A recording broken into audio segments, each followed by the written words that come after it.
Halo, selamat malam saudara. Senang sekali saya Herdina Suherdi kembali menjumpai Anda dalam Kabinet Kerja Menjawab program Dialog Kerjasama TVRI dengan Kementerian Komunikasi dan Informatika.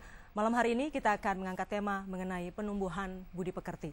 Seperti kita ketahui bahwa sekolah seharusnya menjadi tempat di mana anak-anak Indonesia mendapatkan suasana belajar yang penuh tantangan, namun menyenangkan dan tetap mampu menumbuhkan budi pekerti yang luhur.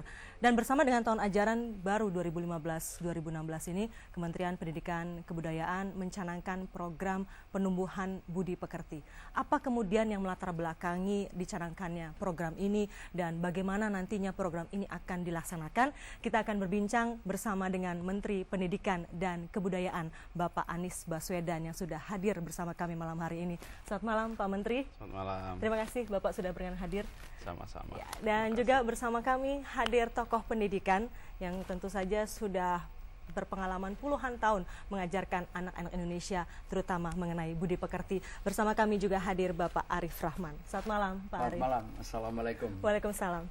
Baik, kita tentu saja akan mengajukan pertanyaan pertama kepada Pak Menteri. Pak, bicara mengenai budi pekerti, mengenai pendidikan karakter, ini sepertinya sudah bukan hal baru untuk kita. Kita sudah sering mendengar pembinaan karakter. Namun kemudian Kementerian Pendidikan dan Kebudayaan mencanangkan tahun ini penumbuhan budi pekerti di sekolah-sekolah. Apa yang melatar belakang itu Pak Menteri?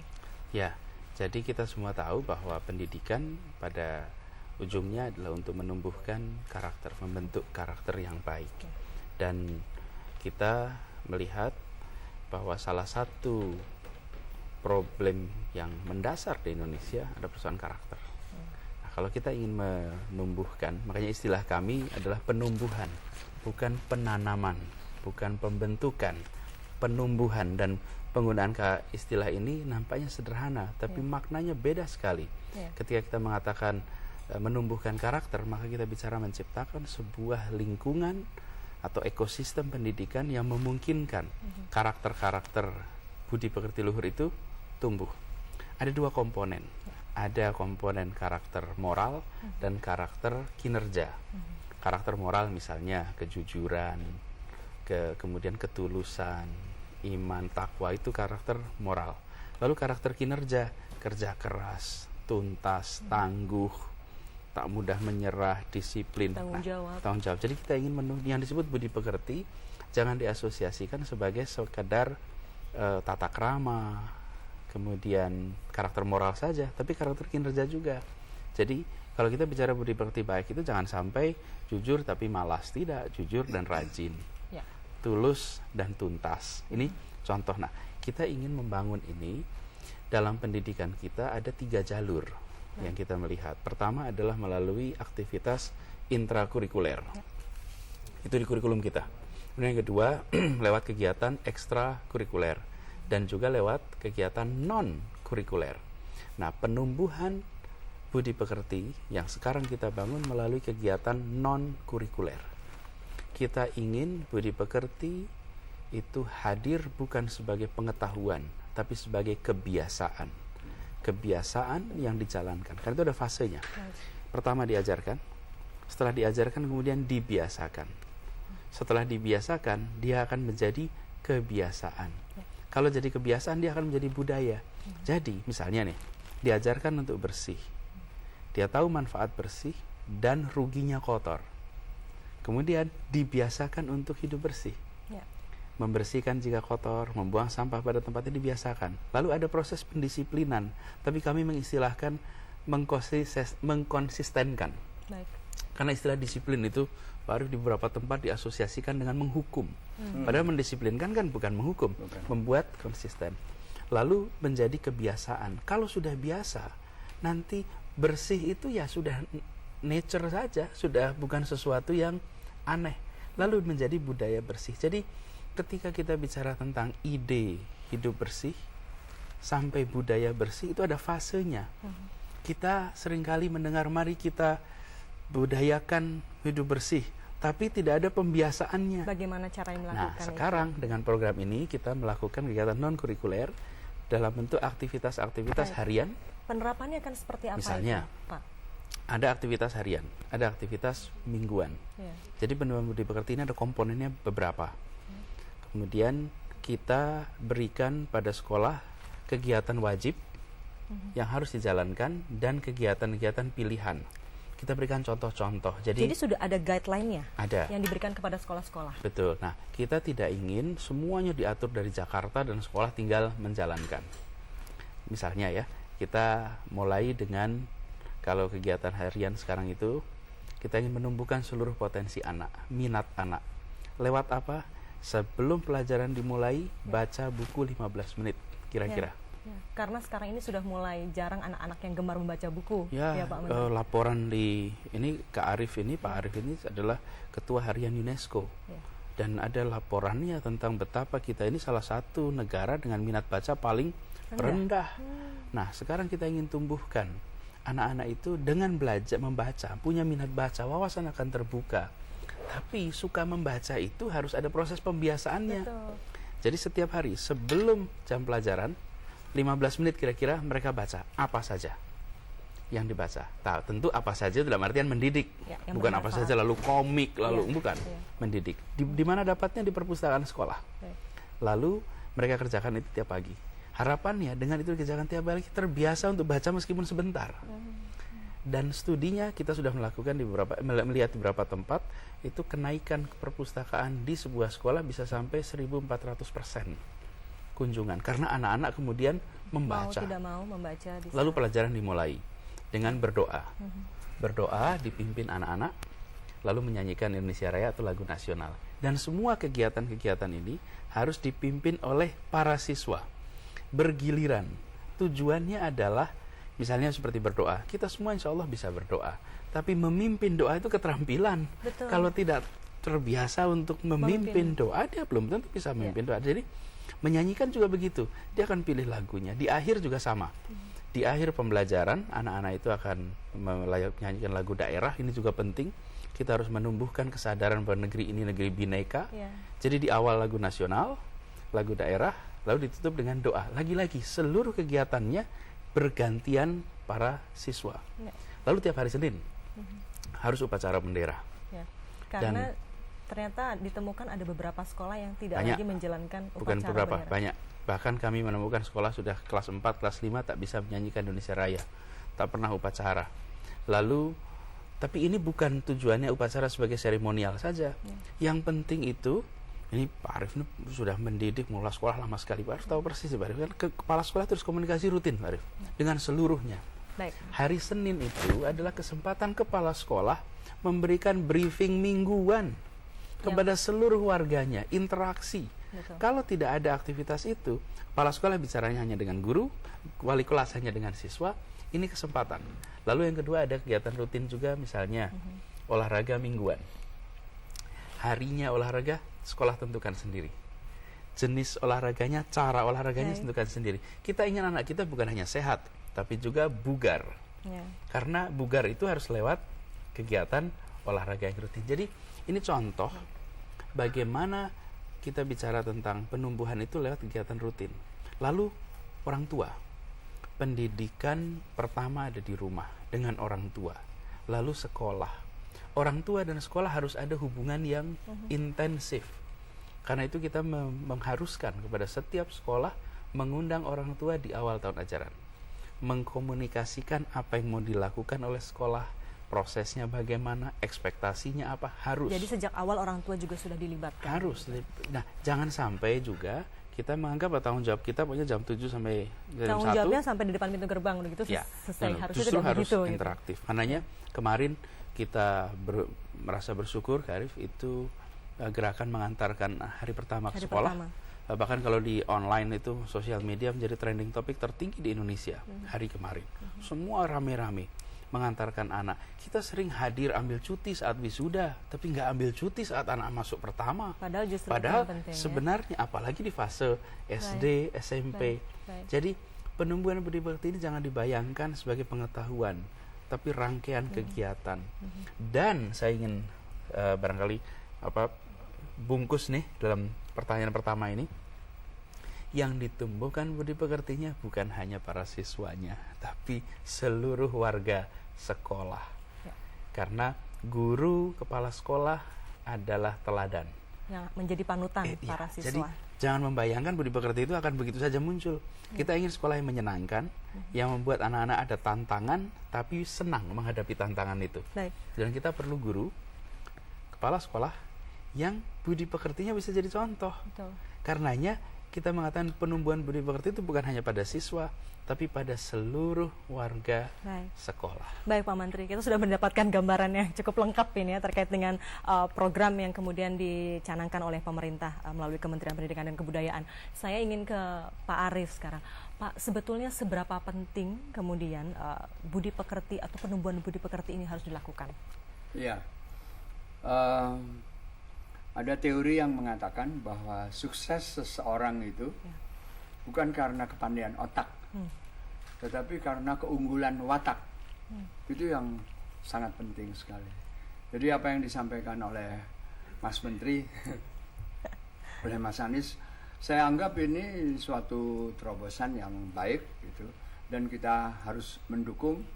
Hanya saya harus mengingatkan bahwa seperti yang tadi diulas juga, pendidikan budi pekerti ini tidak bisa hanya di sekolah, tapi harus ditumbuhkan di rumah. Dan karena itu ketika ada gagasan, kalau tidak salah Mas Anies mengatakan bahwa ada gagasan untuk adanya satu unit di Kementerian Pendidikan dan Kebudayaan untuk meningkatkan mutu orang tua, saya kira itu baik sekali, sebab orang tua tidak ada sekolahnya. Sekarang mungkin pada saatnya lah kita memberikan rambu-rambu menjadi orang tua yang efektif, yang baik itu seperti apa. Yang kedua, yang di sekolah tadi sudah banyak diceritakan. Saya hanya ingin mengingatkan saja bahwa di sekolah itu program yang kita kembangkan bukan hanya masalah budi pekerti. Kalau boleh saya akan tarik budi pekerti itu menjadi karakter. Kalau tadi dikatakan ditumbuhkan, umpamanya penumbuhan karakter atau budi pekerti jujur, yang tadi dimasukkan di dalam moral ya. Moral, karakter moral. Tetapi saya kira kejujuran itu juga di dalam kinerja, di dalam kehidupan sehari-hari. Hanya setuju, itu bukan pengetahuan saja, harus dibiasakan. Kalau boleh saya memakai kata yang disebut budaya sekolah atau school culture. Ini harus ditumbuhkan. Nah, budaya sekolah yang seperti apa yang kita ingin kembangkan? Di antaranya kalau secara intelektual tadi minat baca. Tetapi kalau pergaulan umpamanya kebersamaan. Hanya akarnya dari mana ya budi pekerti ini? Saya ingin mengingatkan kepada pemirsa dan kepada semuanya bahwa yang sangat penting sekali ini semua harus berakar dari Pancasila. Ya, coba satu aja dari sila itu, ketuhanan yang Maha Esa. Apa betul ketuhanan yang Maha Esa itu sudah menjadi pemilikan karakter seseorang? Saya ambil contoh.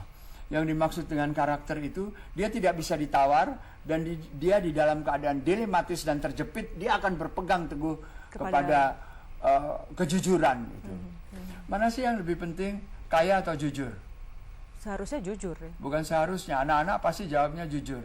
Tapi pada umur-umur tertentu kita menghadapi bahwa kejujuran itu bisa ditawar.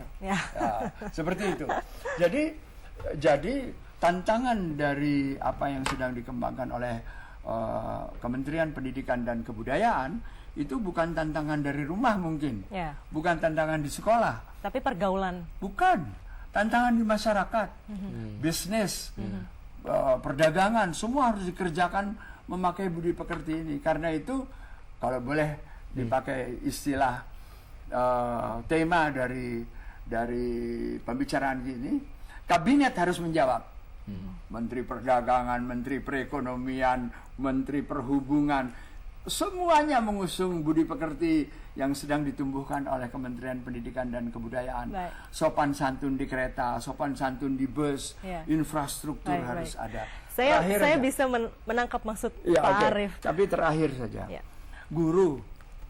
Kalau guru ini menjadi tulang punggung dari pembinaan, jangan lupa guru itu dicetaknya di mana. Betul. Karena itu semua lembaga pendidikan guru tidak boleh hanya mengajarkan materi pembelajaran saja, tapi dia harus diikut sertakan di dalamnya juga. Boleh dijadikan guru kalau dia karakternya, wataknya, budi pekertinya itu sudah ada di dalam dirinya. Baik Pak Arief, saya bisa menangkap tadi yang Bapak maksud bahwa budi pekerti ini tidak hanya kemudian yang diharapkan menjadi panutan siswa adalah orang tua di sekolah dalam arti guru atau kepala sekolah saja, tapi bagaimana lingkungan di masyarakat juga bisa menjadi panutan bagi siswa-siswa. Ya, gitu ya. sebab anak-anak bilang begini loh Mbak Dina, betul Pak, kita harus jujur, tapi kalau jujur kita tidak akan beruntung. Jadi gimana maksudnya? Mungkin ada pergaulan-pergaulan yang dia serap dari mana-mana begitu, bahwa ketuhanan yang Maha Esa itu hanya dipakai kalau ada yang meninggal. Sedangkan keuangan yang Maha Kuasa itu dipakai di dalam pergaulan sehari-hari. Termasuk di dalam pendidikan. Itu sebabnya menjadi guru itu harus ada panggilan dari hati. Kerelawanan itu harus kuat. Tetapi Menteri Pendidikan dan Kebudayaan punya tugas. Cobalah tolong dijamin gaji guru itu bagus atau tidak. Mungkin hal-hal yang seperti ini menjadi dilematis dan ini akan menarik sekali kalau umpamanya kita jadikan menjadi suatu gerakan. Saya dukung, saya akan support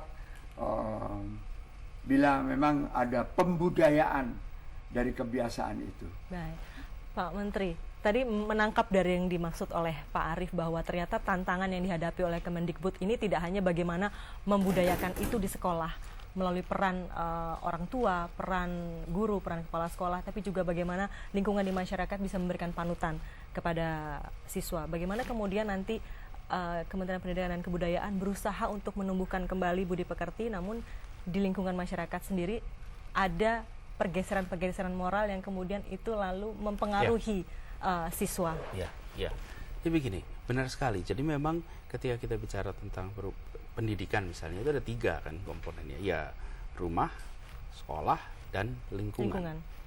Sekarang kita lihat situasinya sekarang. Di Indonesia ada kira-kira 57 juta siswa sekarang ini.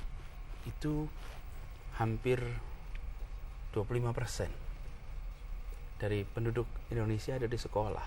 Kalau dengan gurunya 60 juta. 60 juta. Sekarang kita bicara mengubah semua dalam saat yang bersamaan, apalagi yang sudah menjadi misalnya kebiasaan tidak jujur, kebiasaan melanggar lampu merah, itu kan sudah jadi kebiasaan. Karena itu kita ingin mulai sekolah. Setidaknya dari sekolah. Kemudian dan benar apa yang disampaikan Kak Arief tadi, dari paling atas dan yang di bawah. Yang di bawah siapa? Sekolah. Karena sekolah inilah yang nanti akan anak-anaknya mengisi semua tempat. Kalau 57 juta siswa kita mengalami sebuah zona berbudi pekerti, keluar saja dia akan merasakan nggak bener nih.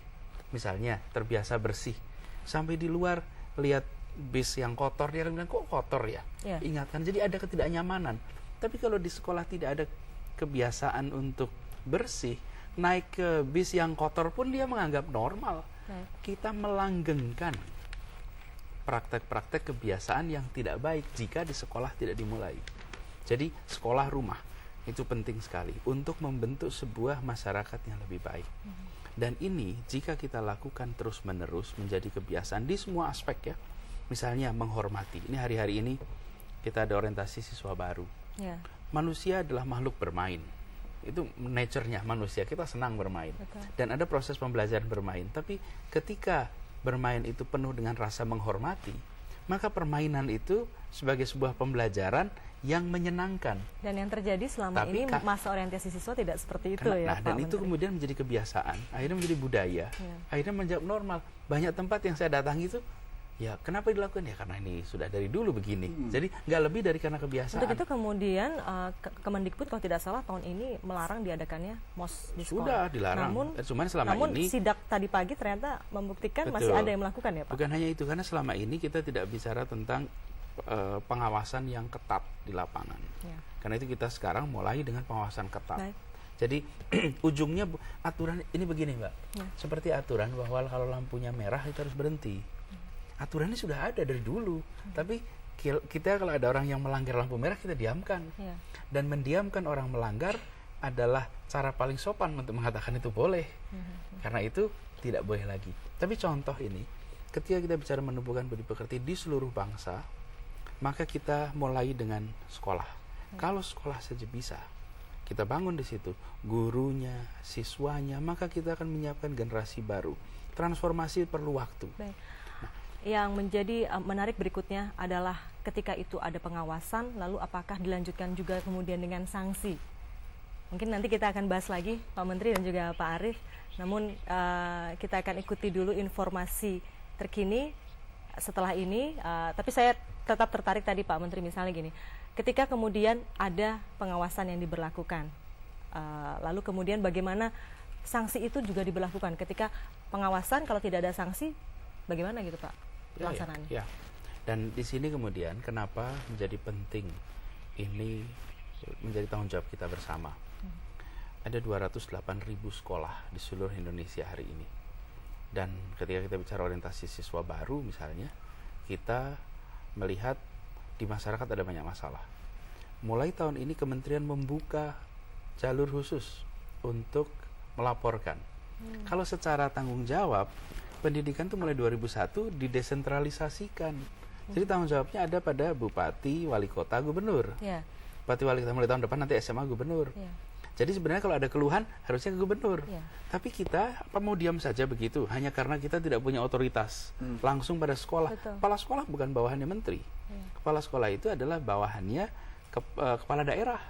Dia kalau negeri PNS daerah. Kalau kemudian swasta izinnya pun dari Pemda. Tapi kita mengambil sikap proaktif. Nomor 1, kita buatkan jalur khusus. Bila Anda menemukan masalah, laporkan pada kami dan inspektur kami akan bergerak ke daerah.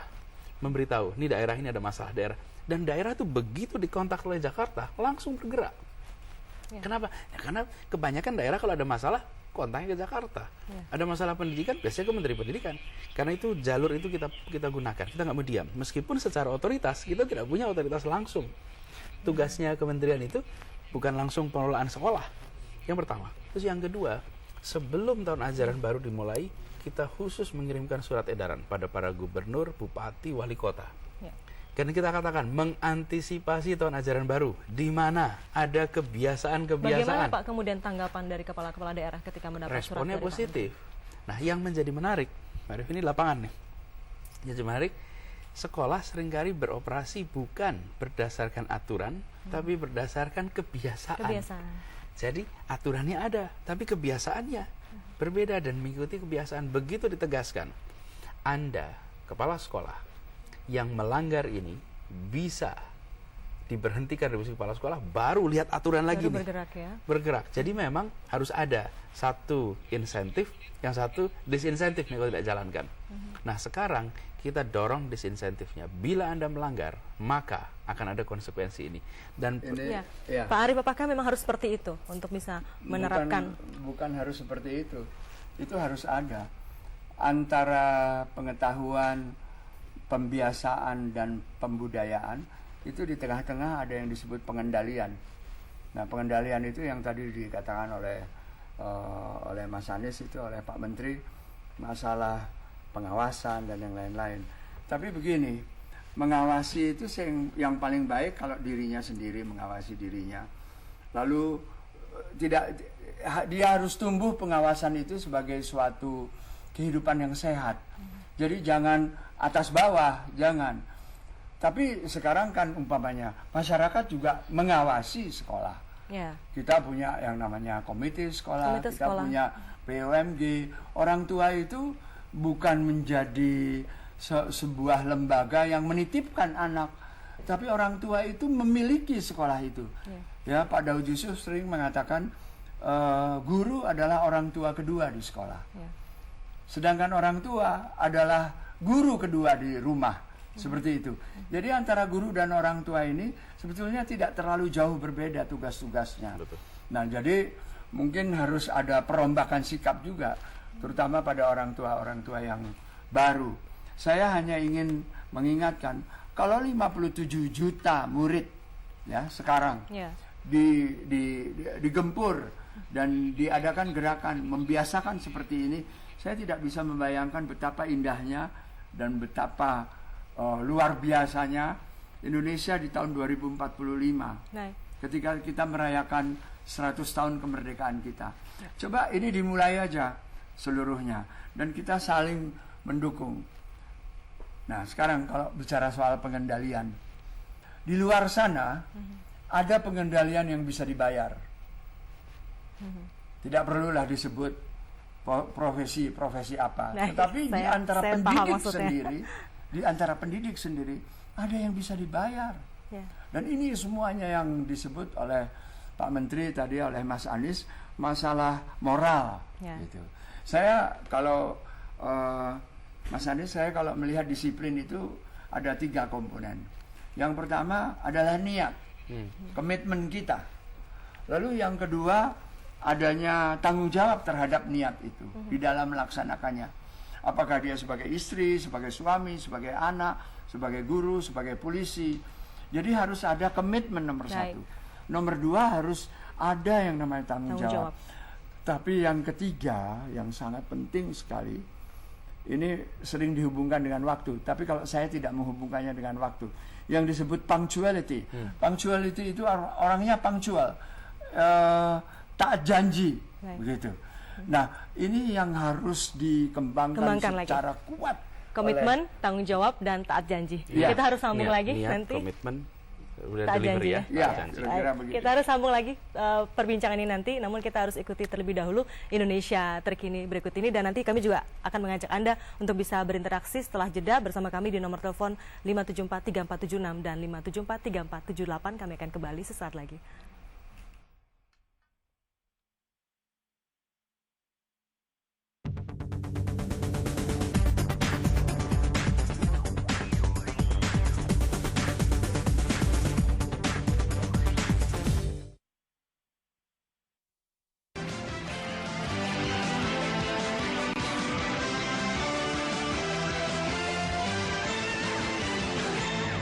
Selamat malam saudara, inilah Indonesia Terkini pukul 20.30 waktu Indonesia Barat. KPK belum memeriksa Gubernur Sumatera Utara Gatot Pujo Nugroho dan istrinya Afi Susanti sebagai tersangka dalam kasus suap di Pengadilan Tinggi Sumatera Utara. Pemeriksaan kemungkinan akan dilakukan dalam pekan ini. KPK yang telah menetapkan Gubernur Sumatera Utara Gatot Pujo Nugroho dan istrinya Afi Susanti sebagai tersangka kasus suap di Pengadilan Tinggi Sumatera Utara belum tentu akan menahan mereka. PLT pimpinan KPK Johan Budi mengatakan kemungkinan KPK akan memeriksa Gatot Pujo Nugroho dan istrinya Afi Susanti sebagai tersangka dalam pekan ini atau pekan depan. Namun meski telah menjalani pemeriksaan sebagai tersangka, KPK pun belum tentu menahan kedua tersangka. Pimpinan sementara KPK Indrayanto Seno Aji mengatakan Gatot Pujo Nugroho dan istrinya Afi Susanti diduga terlibat dalam pemberian suap kepada hakim dan panitera Pengadilan Tata Usaha Negara Medan. Saudara, demikian Indonesia Terkini kali ini. Kami akan kembali untuk Anda 30 menit mendatang. Sampai jumpa.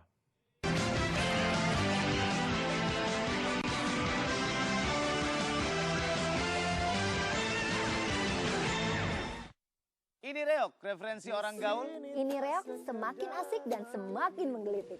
Ini Reok, hostnya tuh asik. Bahasanya mendidik, jadi jangan lupa nonton Ini Reok. Pokoknya apapun yang Anda cari, semuanya ada di sini. Saksikan Ini Reok setiap hari Rabu, Kamis, Jumat jam 9 malam hanya di TVRI. Oh, Ini Reok. Saksikan Ini Reok, pasti seru. Hasil penilaian babak kualifikasi tahap pertama lomba produksi yang terbaik Piala Gatra Kencana TVRI 2015. Kategori Indonesia Membangun. Sang Pejuang dari Tanah Gersang, produksi TVRI Stasiun Yogyakarta. Jalati, produksi TVRI Stasiun Sumatera Utara. Harmoni Gunung Api Purba, produksi TVRI Stasiun Yogyakarta. Berharap dari Roa, produksi TVRI Stasiun Gorontalo. Mangrove di Tongke-Tongke, produksi TVRI Stasiun Sulawesi Selatan. Merajut asa di Kampung Bantar. Produksi TVRI Stasiun Jambi. Tak ada jalan yang tak buntu. Produksi TVRI Stasiun Jawa Timur. Menggantung kentang serantang. Produksi TVRI Stasiun Bengkulu. Nike Tondano. Produksi TVRI Stasiun Sulawesi Utara. Emas Hitam Sungai Angin. Produksi TVRI Stasiun Sumatera Selatan. Gatra Kencana, karya kebanggaan insan TVRI.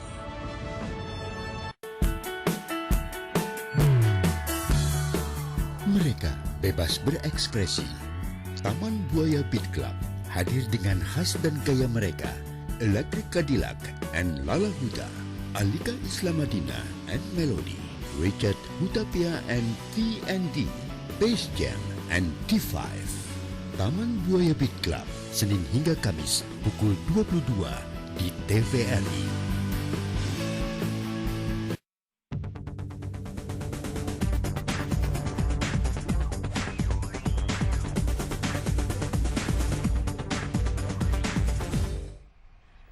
Terima kasih Anda kembali bersama kami di Kabinet Kerja Menjawab, dan malam hari ini kami tengah berbincang mengenai penumbuhan budi pekerti. Anda juga bisa berinteraksi bersama kami di nomor telepon 5743476 dan 5743478.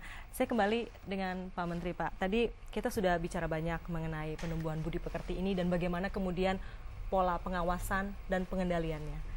Lalu yang mungkin kita juga ingin mendapatkan gambaran, apakah ini nanti adakah ruang antara yang wajib yang tadi sudah Pak Menteri sampaikan dengan kemudian yang tidak wajib dalam penerapannya akan seperti apa? Ya, jadi kita ada gabungan antara top sama bottom. Ya. Kerangkanya top down. Kerangkanya itu kita buat dari pusat. Kegiatan pagi aktivitasnya misalnya dimulai dengan doa, kemudian menyanyikan lagu, kemudian kegiatan pembelajaran. Kontennya pun kurikulumnya dari Jakarta pusat, itu kebijakan wilayah pusat. Kemudian ada doa dan ada menyanyikan lagu daerah misalnya. Tetapi doanya anak-anak, guru belajar tentukan sendiri.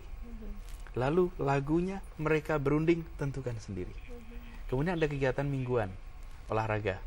Kita ada ribuan guru olahraga. Silakan guru olahraga melatih cara olahraga, cara senam. Jadi untuk kerangkanya, frame-nya itu dari pusat, kontennya bisa dikembangkan sesuai dengan sendiri, muatan lokal masing-masing. Justru di daerah. Di situ kita ingin lebih banyak lagi lagu daerah baru. Dan kalau ini ada ruangnya nih. Kalau kemudian itu bisa berjalan di jam yang sama, semua menyanyikan lagu daerah dengan siang hari, pilihannya masing-masing. Siang hari ada 208.000 sekolah. Di siang hari semua menyanyikan lagu daerah. Indah rasanya. Pagi hari semua menyanyikan lagu-lagu nasional. Kita insya Allah tak lagi menemukan anak-anak yang tidak tahu lagu daerah. Dan menyadari sebenarnya penting bukan hanya hafal lagunya, tapi menyadari bahwa kita ini raya, kita ini bineka, dan kita adalah bangsa yang nomor satu. Ketuhanan Yang Maha Esa itu pertama sila kita. Dan juga mungkin secara tidak langsung mengajarkan kembali toleransi ya, Pak Arief ya, bahwa kita sangat beragam sehingga harus toleran. Iya. Ya, baik. Kalau kita bicara Pancasila kan, Pancasila itu ada nasionalisme. Tapi di dalam inti nasionalisme, di dalamnya itu ada lintas budaya. Dan itu yang mungkin dimaksud oleh Pak Menteri, oleh Mas Anies tadi, bahwa kita mencoba untuk mengembangkan kebudayaan-kebudayaan. Dan saya membayangkan seperti kota Jakarta gitu. Dia mau nyanyi lagu apa? Mungkin dia akan nyanyikan lagu semua. Jadi kalau masyarakat itu sudah menjadi heterogen, masyarakat itu lalu tidak terpukau dan terpacu dan terkungkung oleh satu kebudayaan saja. Tetapi memang benar bahwa kalau kembali kepada topik kita, budi pekerti itu sumber dari budi pekerti itu agama. Sesudah itu lalu ada kebudayaan daerah. Lalu kita mempunyai bangsa, itu Pancasila. Itu semuanya harus satu jalur. Dan suku apa saja, agama apa saja, ras apa saja, adat istiadat apa saja yang disebut sara itu, kejujuran itu berlaku. Ya. Tidak ada orang yang Artinya tidak menghargai kejujuran. benang merahnya sama. Iya, betul. Baik, seperti sudah ada penelpon yang masuk, Oke. kita akan dengarkan Ya, bagaimana baik. tanggapan masyarakat mengenai penumbuhan budi pekerti ini, Pak Menteri dan juga Pak Arief. Halo, selamat malam. Selamat malam. Iya, selamat malam. Dengan Bapak siapa dan di mana, Pak? Dengan Pak Alung di Padang. Pak Alung, silakan Pak Alung di Padang, selamat malam. Sebenarnya pemerintah telah menyalahi konstitusi kita, Bu. Ini tegas saya menyatakan pemerintah itu kan penyelenggara negara, Bu. Ya. 4 pilar negara tidak pernah dilaksanakan oleh pemerintah. Karena dia penyelenggara negara, bukan negara. Hati-hati, Bapak. Kita ini rakyat nih, ibu negara, Bapak. Orang tuanya didurakai. Maksud saya penumbuhan budi pekerti. Baik, sayang sekali terputus Pak Alung dari Padang, tapi mungkin tadi yang dimaksud adalah bagaimana menumbuhkan budi pekerti ini bisa dilakukan di masyarakat ya Pak ya. Ada lagi penelpon berikutnya. Halo, selamat malam. Malam Pak, dengan Yus Rosid dari Depok. Ya, silakan Pak Rashid. Silakan Pak Rashid. Assalamualaikum. Waalaikumsalam. Saya kira pembicaraan TVRI ini sangat baik. Saya sangat mendukung programnya Anies. Saya bilang ya karena saya tahu beliau ini siapa, asalnya bagaimana. Apalagi sebelahnya itu Prof. Arief. Ya. Kita berjuang dulu di perguruan rakyat, Pak Arief. Anda pulang dari luar negeri, langsung mengimplementasikan skill Anda di lab school. Ya, ya. Saya beruntung manusia yang pernah mendapat pendidikan budi pekerti waktu di sekolah dasar. Dulu masih sekolah rakyat. Ya. Bagaimana kita tuh kalau hari Sabtu belajar